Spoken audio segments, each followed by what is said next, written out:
Hello, Archie Dunlop here with Talking Astrology with Archie on Monday, October the 6th, 2025.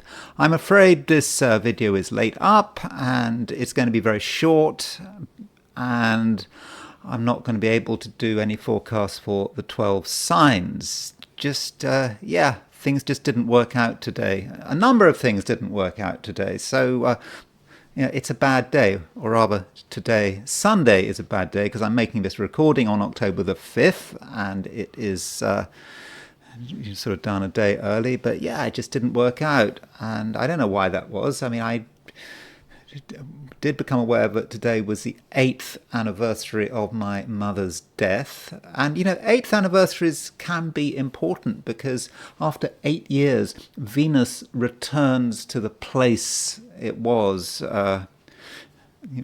8 years earlier. So there's something about the 8-year cycle which is very interesting. So as far as what I am going to be doing in this video, I'm going to be doing a broad outline of the planetary positions on Monday, today, Monday, October the 6th, and then I'm going to do my usual I Ching reading, and I'm afraid that is going to be it. Really sorry, but some things just happen. So here is the chart for today, set for noon, New York time. Don't forget to like and subscribe if appropriate. So when you look at this chart, you notice that it is a full moon coming up. The moon is in Aries, opposition the sun in Libra, and really you could say that full moon dominates today, Monday. Now, when that full moon is, if you're in the Americas, then the full moon is going to be late on Monday evening. It may not actually be so late if you're in California or Hawaii or Alaska. And if you're in Eurasia, then it's going to be on Tuesday morning. In fact, it could be relatively late in the day if you're in Australia or New Zealand. And so, this full moon, well, I will be talking about it later. I'm hoping to have a sort of a special video just focusing on this full moon, separate from my horoscopes, for Tuesday. And so, the usual stuff about full moons, with the moon in Aries and the sun in Libra, we can see the dichotomy between the two. Sun in Libra, you think about that, you think about compromise, you're wanting things to be right, not wanting to upset people. But the moon in Aries has a different view of the matter. Moon in Aries wants to be more sort of domineering, more assertive. And so how do you get around that? You do have to take into account other people's needs to an extent, but you also have to look after yourself. And you might say that the poor moon in Aries is not particularly happy being opposition the sun. So, many of us might feel ourselves to be in need of taking action, but it might also seem that there is some outside force, even some quite sort of malevolent outside force, that is preventing ourselves from fully expressing ourselves. But it's okay. I think that we can get round the problem. We can get, the balance right. Now, the other thing going on today is Mercury is moving into Scorpio. Again, that is a big sign change. I will be talking about it in more detail probably in my video for Tuesday, because in this video, I'm not going to be talking about Mercury moving into Scorpio that in great detail. But when you've got the Mercury moving from an air sign into a water sign, that is a big change. And we've perhaps got used to Mercury being in Libra, Mercury being quite reasonable in Libra. It is about conversation and thought and perhaps things taking place on the surface, and Mercury isn't in such a bad position in Libra because it rules the air signs by night, so there's triplicity rulership there. And then Mercury changes into Scorpio. Mercury is moving into a mute sign. The mute signs are the water signs, Cancer, Scorpio, and Pisces. And the reason they're the mute signs, we think about the animals that are associated with them. Traditionally, scorpions, fish, and crabs don't make any noise. At least they don't make any direct noise. Maybe you can hear a scorpion scuttle, but it's not the scorpion making the noise, it's perhaps the scuttling, the rubbing of its sort of legs as it runs across a table, for example. And so Mercury is making a quincunx to Neptune. Mercury in Scorpio, quincunx Neptune and Neptune Aries. So, poor Mercury is having to deal with quite a lot. Mercury normally wanted everything to be logical and rational, but in Scorpio's quincunx Neptune, there are things that have to be taken on board, which sometimes can be, difficult to deal with. But there's always a way. And so that's the broad picture in New York. Let me just quickly look at the picture for Sydney, Australia. Noon, Sydney, Australia. At noon, the moon is at 27 Pisces. It's conjunct Saturn. So if you are in Sydney, Australia, then perhaps it's going to be more of a Saturnine day than, say, if you're in California, because of that moon conjunct Saturn taking place, around noon, at the height of the day.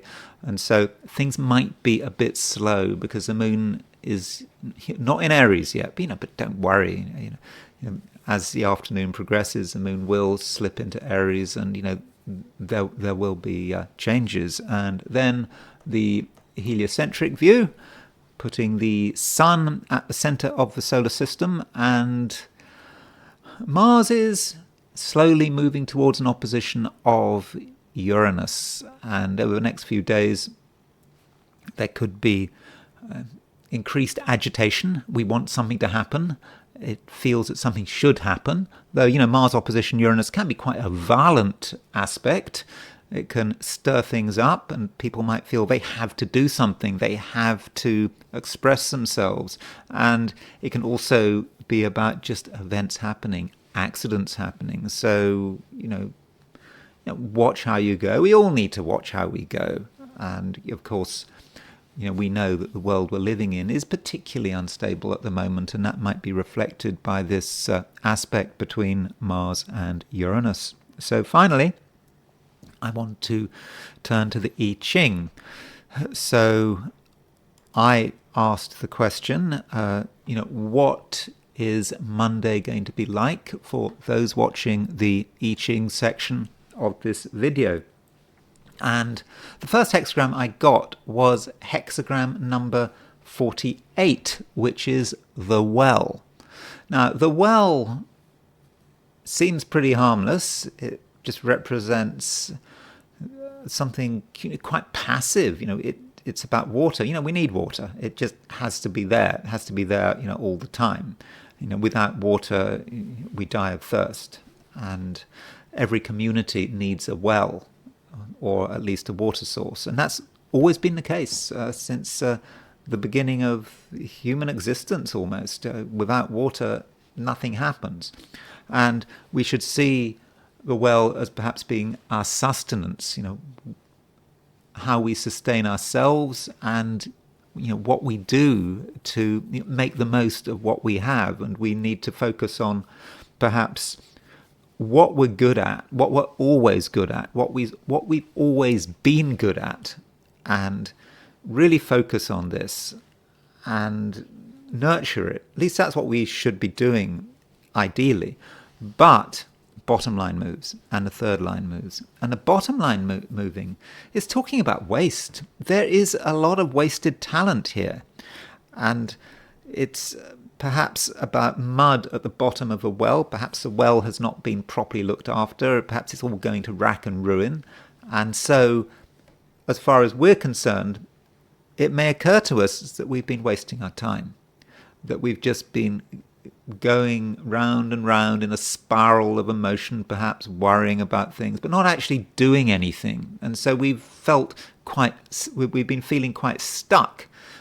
And so, what should we do? Well, we need to get ourselves together, get a grip, as they say, and start to be focused on the things that matter. Now, it might not be us. It might be how we experience certain people in our lives, people just wasting time, misusing their resources, not using their resources, but just allowing everything to just decline and move into decay, and not in a very spectacular way. And then the third line moves. The third line is about clear water. It's about good water. It's about water that can be drunk. But it's about water that's not being used. Again, we get an idea of wasting talents. Perhaps we feel that our talents have been wasted, or we can see someone else wasting their talents, someone who's not using whatever they have properly. And that might point to some kind of transition. If someone is not fully able to use what they've got, then perhaps they need to be replaced. But from our point of view, think about what you're good at and make sure you're using it, because there's a real danger that today could be very wasteful. It doesn't matter what your sign is. I know I haven't done any readings for the 12 signs for today, but waste could be a real problem. And then we move, because we've got 2 moving lines, and we move to hexagram number 60, which is limitation. And certainly we need to be disciplined. We need to get ourselves together. And I think that's pretty clear from what I've said about the previous hexagram. Limitation, particularly limiting ourselves in terms of our fantasies, allowing our dreams to get out of control, where they've gone round and round in circles, and there's a certain indulgence to the well, at least the moving lines of the well. And limitation means, we have to get ourselves together. We need to stop indulging ourselves on things that are just a waste of time. But we mustn't take things too far. Even limitation needs to be limited. We don't want to limit ourselves so much that it hurts. The I Ching talks about beware of galling limitation. You're just torturing yourself for the sake of it, and that's not something you want to do. But overall, it is about balance. Particularly, it is happening at a time of a full moon. We have to understand how we relate to the world around us and what we're doing wrong and how we've been wasting our abilities, and perhaps that's how the full moon is going to occur to us, a realization perhaps about what we've been doing wrong. And I'm afraid that's it. That's all I'm going to say for today. I'm really sorry to be so brief, but just things happened, and it really couldn't be helped.